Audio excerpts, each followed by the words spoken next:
Hi Aries, welcome to your 2016 forecast. And 2016 has several different astrological, what's called aspects, energies coming in. And one that's very important to you, the fact that your ruling planet is going retrograde. But before we get there, I want to cover for you several different things: your career, your love, finances, and your spiritual growth in context of these energies coming in, because I know that the planets are sending the energies. The universe is a intelligent being, and they have messages for us. It's up to us to be able to know what they're saying and interpret them and use that to support us in forwarding our life path. So the year begins with all of the planets in a direct motion. So there's this big urge to get going, make things happen. And then Mercury goes retrograde on the 4th of January. Now, don't worry so much about Mercury retrograde, like, if I start something, nothing's going to come of it, I'll just stop it, I'll quit.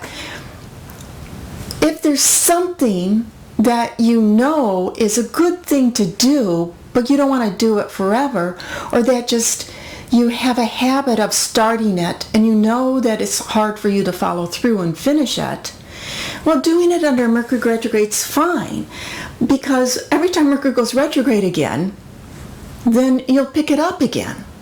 Now, there's some things most people don't want to do all the time, like let's say a strict juice fast or something, a cleansing fast is not necessarily even appropriate to do it all the time. But it can be appropriate to do it a few times a year when Mercury's retrograde, or to get back to something that you don't always have time for. So, you need to put it into context of what's important in your life. And though Mercury goes retrograde, and there's a beautiful Mercury retrograde cycle going on this year, it's all in earth signs. It's important for you because it's going to emphasize being on the right path for you that will bring you financial prosperity to your whatever it is you want to do in your life, your career. But there is this energy, Jupiter in the North Node in Virgo with this asteroid Hygeia, which is about health. And the first couple of months of the year, January and February, universally there's a message of getting our act together health-wise, what we can do to be healthy. But for you, it's happening in a part about getting your act together and getting healthy around your daily routines. And part of it is about doing the things that need to get done, but you don't necessarily want to do them or like to do them. But if you did do them, it's very helpful. And there's all of this energy is moving together to support you in career growth and change, which is especially significant for the Aries that are born between the 10th of April and the 16th of April. You can feel a little bit more restless around making change or wanting change. Now, the Jupiter retrograde on the 7th of January in Virgo, it's very strong, and it's empowering us to believe in ourselves, which is a theme for you this year. In order for you to fulfill what your path is, what your goals are, what your growth is to believe strongly in yourself and believe that you can do it.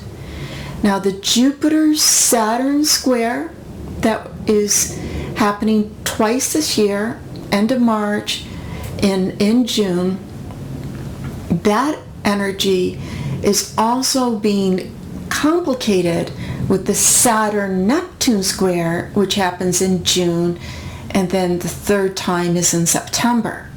And how it's impacting you, or what it's asking you to do, is to think about what else you can learn, what else you can know, in order for you to be able to fulfill what you want to do.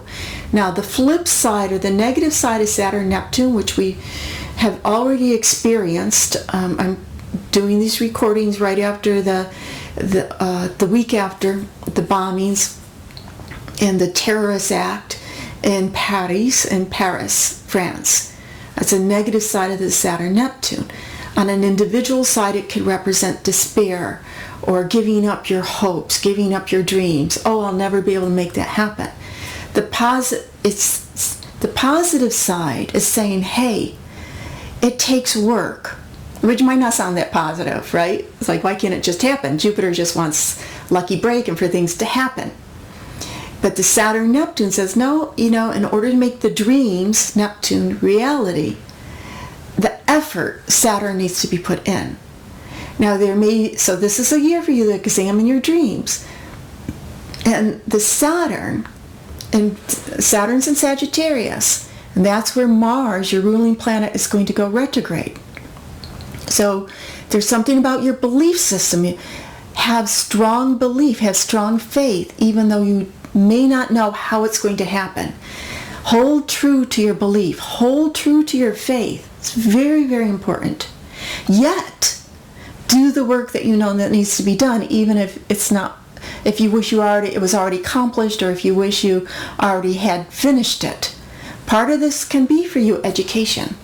What else do you need to learn? What else do you need to know? Is there any place in your knowledge base that because you don't know something, because you haven't mastered something, you can't fulfill your dreams? So that's just a thought. Is there some hole in your knowledge, your information? If I only knew how to do this, if I had this degree, if I had this, then I would be able to fulfill that. And yes, it does take effort, but this is part of what this year is asking you to do.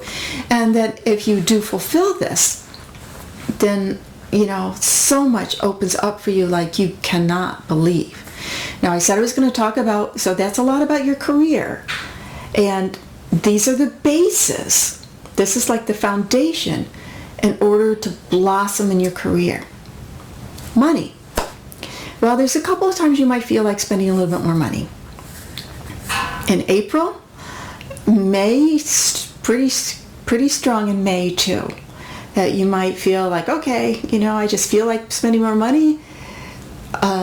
Usually, and it might be spending more money, most likely. And creating, if you spend more money, there's more creation energy of being able to create more financial abundance at those times.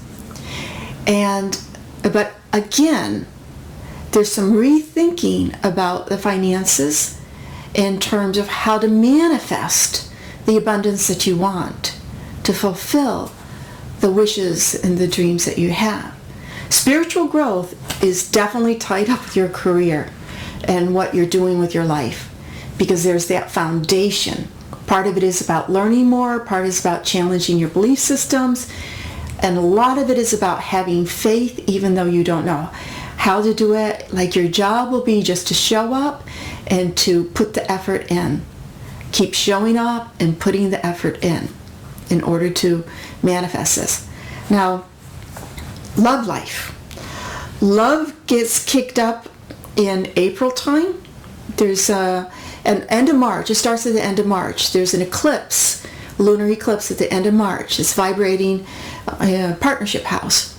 So it's like, do I have the right partnerships? Is this right? And remember, Mars is going retrograde on April 17th. So you have this relationship energy in April, and then Mars, your ruling planet, says, wait a minute, what am I doing? Now, like I said, it goes retrograde in Sagittarius, which is emphasizing where Saturn is about, do I have the knowledge? You can rethink how much energy, how much effort, motivation you want to put into learning something new. And then it goes back to Scorpio, where it's going to go direct. And it's Mars in Scorpio is very, very strong, powerfully strong. You want to use your power as a spiritual warrior or a spiritual goddess. You be very cautious, because you can be, through the month of, especially in May, you can, have that stinger out, that real strong sword out. So you want to wield that sword with the highest intention of what is right. Ultimately, if you're true to yourself, you're doing what's right for you, then the right people will be in your life. And if you need to cut someone out, break up with somebody, so be it. But to do it with, love, to do it with a sense of it's right for me, it must be right for all. If I'm doing with integrity.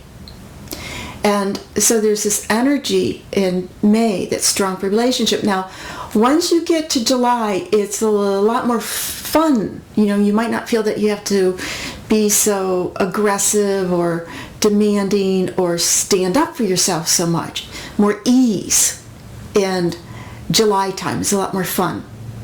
And then in September, which happens to be the last of the Jupiter-Neptune square, so if you've done your homework, and Jupiter going into Libra, opposite your sign, in the house of partnerships for you, there can be more of an abundance of opportunity around relationship and partnerships, romantic and otherwise. It's not just romantic and otherwise. And then as we move towards the end of the year, we have Jupiter's making some real strong aspects. And by the way, this Jupiter-Pluto, we have the Mercury retrogrades that are happening. And they go direct there's 3 of them that go direct around 14 or 15 degrees. 15 degrees of Capricorn at the end of January. It's connected to Pluto. Trine, and there's a Jupiter-Pluto trine this year. It happens in March, middle of March, March 16th. Then it happens in May. And all of the times, even after, the one in May is especially powerful. Jupiter-Pluto wants to do things big. Trine is a flow to be able to make things big. And the Mercury goes retrograde at the end of August, and then it goes direct September 22nd at 14 degrees. Again, accenting this trine that's happened earlier in the year between Jupiter and Pluto. But then in September, when Jupiter goes into Libra opposite your sign, which is a good thing, and we have Jupiter-Pluto square in November, which is this tension, action. And the Jupiter-Pluto goes back to the conjunction. And the conjunction happened in 2007 at 28 degrees of Sag. This is a beautiful synchronicity, it's called the galactic center. What is my center? It's about truth. It goes back to that being authentic and wanting to make things big.